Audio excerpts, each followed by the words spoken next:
Hello guys, আসসালামু আলাইকুম। Welcome জানাচ্ছি Monbilashi রেসিপিতে। রান্না করছি পটল ডাল দিয়ে মুরগির মাংস। আজকে আমি এটাকে মাটির চুলায় রান্না করে দেখাবো কিভাবে আপনি এত সুন্দরভাবে কিন্তু এই রেসিপিটা তৈরি করে নিতে পারেন। এটা খেতে ভীষণ মজাদার হয়। এটাকে যে কোনোভাবে খাওয়া যায়, চাইলে রুটি কিংবা গরম ভাতের সাথে, লুচির সাথে সবভাবে আপনি খেতে পারেন। তাহলে কথা না বাড়িয়ে আমি আজকে দেখাবো কিভাবে আমি মাটির চুলায় এই রেসিপিটা তৈরি করে নিচ্ছি। তো এর জন্য আমি প্রথমে এখানে কতগুলো পটের ডাল নিয়ে নিয়েছি আর সাথে নিয়ে নিচ্ছি 1 কাপ পেঁয়াজ পেস্ট,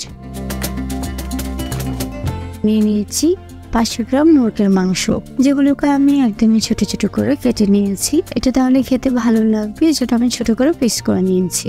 এরপর আমি মাটির চুলায় একটি কড়াই বসিয়ে দিয়েছি। আমি তাতে দিয়ে দিচ্ছি পর্যাপ্ত পরিমাণে খাবার সয়াবিন তেল।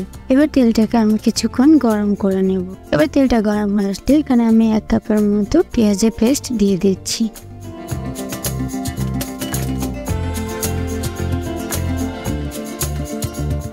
তারপরে পেঁয়াজটাকে ভালোভাবে নেড়ে চেড়ে আমি একটু ভেজে নেব। আর যখনই ব্রাউন কালার হবে আমি তার মধ্যে কিছুটা পানি দিয়ে দেব।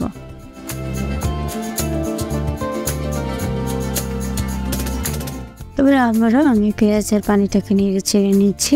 কিছুটা কষানোর পর এর মধ্যে আমি দিয়ে দিচ্ছি 2টো চিড়ে তেজপাতা, আর নেড়ে চেড়ে দিয়ে দিচ্ছি 2টো দারুচিনি, দিয়ে দিচ্ছি 4-5টা এলাচ, দিচ্ছি 2 টেবিল চামচ হলুদের গুঁড়ো এবং পরিমাণ মতো মরিচের গুঁড়ো। ঝালটা যে যার পছন্দ মতো নেবে। এরপর দিয়ে দিচ্ছি 1 টেবিল চামচ ধনিয়ার গুঁড়ো, 1 চা চামচ জিরার গুঁড়ো, গরম মশলা 1 টেবিল চামচ। সবগুলোকে আমি খুব ভালোভাবে নেড়ে চেড়ে মিক্স করে নিচ্ছি। এরপর আমি আবারও কিছুটা পানি দিয়ে এবার এটাকে নেড়ে চেড়ে কিছুক্ষণ কষিয়ে নেব।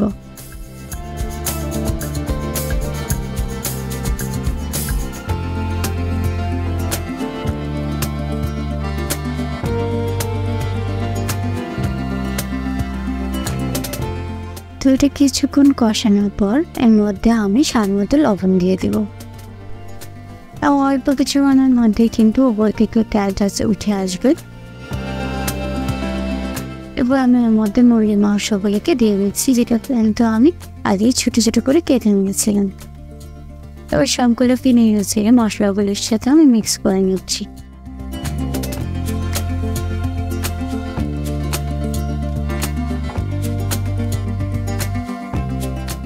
তাও একটা ঢাকনা দিয়ে ঢেকে কিছুক্ষণ কষিয়ে নিচ্ছি।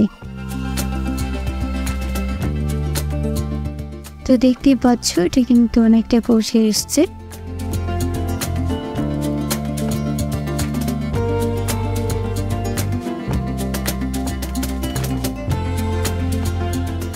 মাংসটা কিন্তু প্রায় কষানো হয়ে গেছে।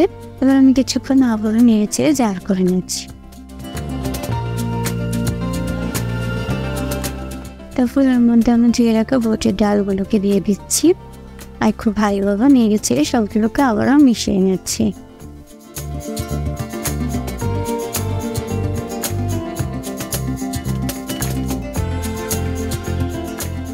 তো আমি আবারও বুটের ডাল এবং মাংসটাকে একটি ঢাকনা দিয়ে ঢেকে কিছুক্ষণ কষিয়ে নেব। তো কিছুক্ষণ পর কষানো হয়ে গেলে এর মধ্যে আমি পরিমাণ মতো পানি দিয়ে দিব। পানিটা যেন খুব বেশি না হয়, কিছুটা ঘন আকারে হয়, সে পরিমাণ আমি পানি দিয়ে দেব।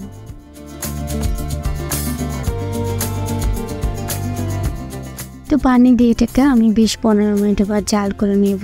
কিছুক্ষণ পরে পানিটা ফুটতে শুরু করবে এবং শুকাতে শুরু করবে।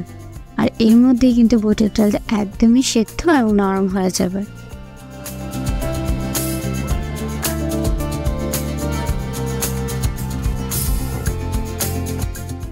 এরপর আমি এখানে 2-3টে কাঁচামরিচ ছিঁড়ে দিয়েছি।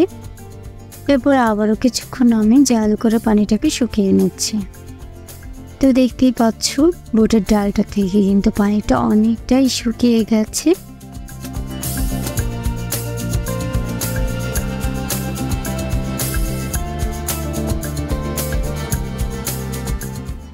এই বুটের ডালটা কিন্তু খেতে খুবই মজাদার হয়।